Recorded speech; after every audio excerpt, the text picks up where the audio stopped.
eu sou a Tati Loyola e sejam muito bem-vindos para mais um vídeo. Eu sempre gosto de perguntar aqui no início do vídeo, gente, como foi o dia de vocês, a semana e quais são os planos para o final de semana. Eu acredito que muitos de vocês vão votar e é justamente para falar de política, mais uma vez para a gente debater aqui no canal, que eu selecionei 3 perguntas que vocês me fizeram através do e-mail. E se você também quer ter a sua pergunta respondida aqui, ou a sua história lida, né, o seu e-mail discutido aqui, se você quer um palpite meu ou dos meus inscritos, é só você me escrever para labiafeminina@gmail.com ou me enviar sua história ou pergunta através do direct, me seguindo lá no Instagram, em @TatianaVieira Loyola. Todas as informações vão estar sempre na descrição e fixada nos comentários, então se vocês tiverem alguma dúvida, vocês podem ir lá. Sem mais delongas, vamos para a primeira pergunta. Tati, a ameaça comunista de fato no Brasil por parte do Lula?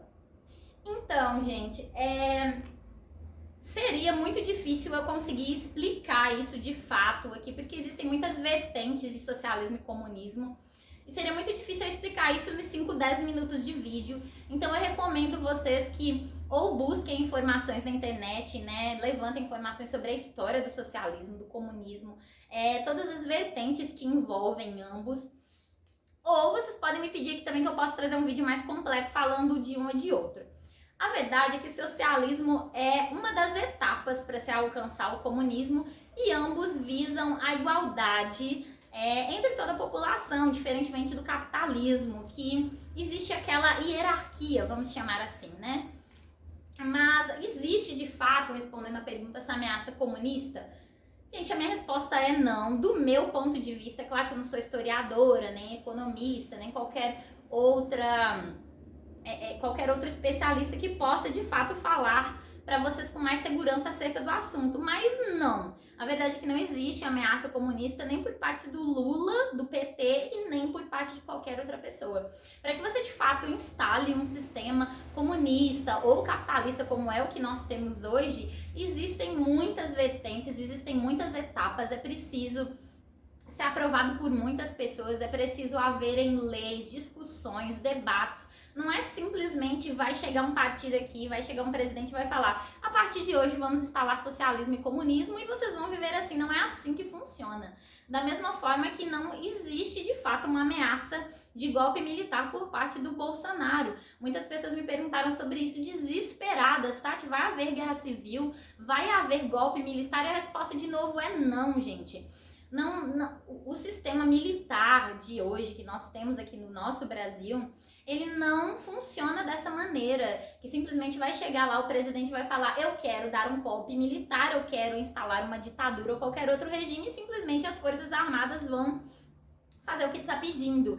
Precisa de várias aprovações, precisa de muitas pessoas envolvidas, precisa de fato que exista um esquema de golpe para que isso de fato ocorra. Então não tenham medo de ameaça socialista, comunista e nem mesmo de golpe militar após o segundo turno.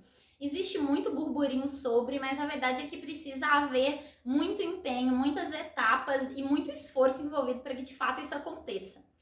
Segunda pergunta: o que é na prática governo de direita e de esquerda? Porque na boa eu não entendo nada disso, mesmo pesquisando na internet.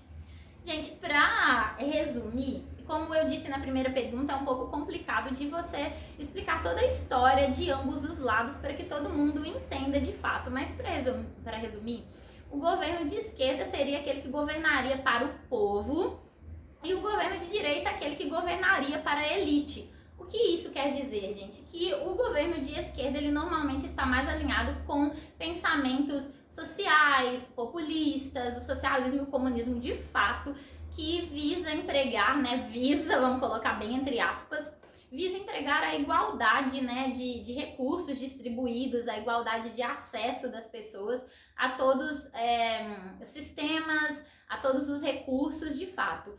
E o governo de direita, ele estaria governando mais alinhado ao capitalismo, que é o que a gente vive hoje no nosso país, em que existe uma hierarquia, como vocês já sabem, e que na prática a gente tenta não falar assim, mas funciona mais ou menos como pobres, classe média, ricos e super ricos. Então seria mais ou menos isso. Sempre que vocês pensarem em governo de esquerda, alinhados a socialismo, comunismo e direita mais associada ao capitalismo, a essas hierarquias que nós já conhecemos tão bem. E a terceira e última pergunta: Bolsonaro é realmente pedófilo? Eu nem poderia estar falando essa palavra aqui no vídeo, né? Tinha que ter um pi. Mas como eu não tenho edição, eu falei aqui. Espero que o YouTube não me dê strike, mas de qualquer forma serve para que vocês tenham um pouquinho mais de informação.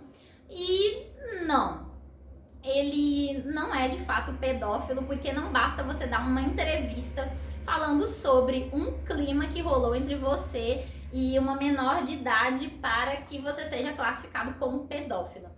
Eu não sei se vocês sabem como funcionam as leis de fato no Brasil acerca disso, mas a idade para consentimento prevista em leis é de 14 anos. Então, se você tiver algum tipo de relacionamento, seja amoroso ou sexual, com uma adolescente ou um adolescente de 14 anos, é permitido sim, não moralmente, como a gente já sabe, mas por lei é permitido, a idade de consentimento é 14 anos. E porque as pessoas estão pensando que o Bolsonaro é pedófilo? Porque ele foi infeliz em uma fala que ele teve em uma entrevista, onde ele disse que rolou um clima, né, entre ele e venezuelanas bonitas, né, até bonitinhas, como ele se expressou no dado momento, e que tinha rolado esse clima entre ele e essas moças, e até fez referências à prostituição, né, relacionada a essas venezuelanas. O que de fato não faz com que ele seja classificado pedófilo, porque o pedófilo, existem muitas vertentes também envolvendo a pedofilia. Seria o armazenamento de imagens pornográficas de crianças, de vídeos, seria de fato a consumação do ato com crianças ou adolescentes, né, menores de 14 anos, e não existe nenhuma comprovação de que o Bolsonaro tenha feito isso. Então não, gente, o Bolsonaro ele não é pedófilo, a única coisa que ele é sem noção mesmo. Ele parece que, como figura pública, ele não tem pessoas empenhadas em zelar pela imagem dele. Porque desde o momento em que você se torna uma figura pública, até mesmo se você não for, como é o nosso caso, né? Nós temos movimento em redes sociais, nós falamos sobre vários assuntos, nós vemos vários assuntos nas redes sociais. E é muito importante que a gente tenha um certo filtro para comentar, principalmente por causa do tribunal da internet. E no caso dele, como figura pública, ele não tem pessoas empenhadas em zelar pela imagem dele, que possam orientá-lo a respeito do que ele pode falar, das posições que ele deve tomar, né? De fato, as brigas que ele deve tomar partido, ou simplesmente ele tem e não tem muita noção do que ele deve fazer e falar, né? Ele não dá muito ouvido. Mas a fala infeliz dele não o torna pedófilo, não o torna incentivador da pedofilia. O incentivo, ele já entra em outra vertente que nós podemos discutir aqui em outros vídeos. Eu espero, gente, que vocês estejam muito bem, que votem com consciência. Eu gostaria muito de dizer mais uma vez para vocês, se vocês ainda não tiveram oportunidade, por favor, busquem informação, que busquem ler as propostas, as que de fato podem ser aplicadas, porque nós estamos vendo que existem muitas propostas que não poderão ser aplicadas no futuro próximo, principalmente relacionada à transferência de renda, à economia do nosso país, o momento que nós estamos passando. Então é muito importante que, ao votar, seja de segundo turno por seu governador ou seja para o seu presidente, que vocês tenham a informação nas mãos, porque o poder é de fato de vocês de escolher uma pessoa que possa governar com mais seriedade, com mais sensatez o nosso país, porque nós estamos precisando muito de alguém mais sensato no poder. Então, por favor, votem com consciência, é um pedido que eu estou fazendo. E, por favor, não deixem de comentar, deixem a opinião de vocês. Vocês podem falar aqui em quem vocês vão votar, quais são as razões de vocês, o que vocês pensam a respeito dessas 3 perguntas, porque quem fez elas poderão ler os comentários e se sentirem, né, mais acolhidos de saber que não são só eles que têm essas dúvidas e de conseguir obter mais informações. Qualquer informação também que eu tenha dado errado aqui, por favor, se sintam à vontade para me corrigir. Me sigam lá nas redes sociais e, por favor, não deixem de favoritar esse vídeo. Um grande beijo, até a próxima, fiquem com Deus e tchau!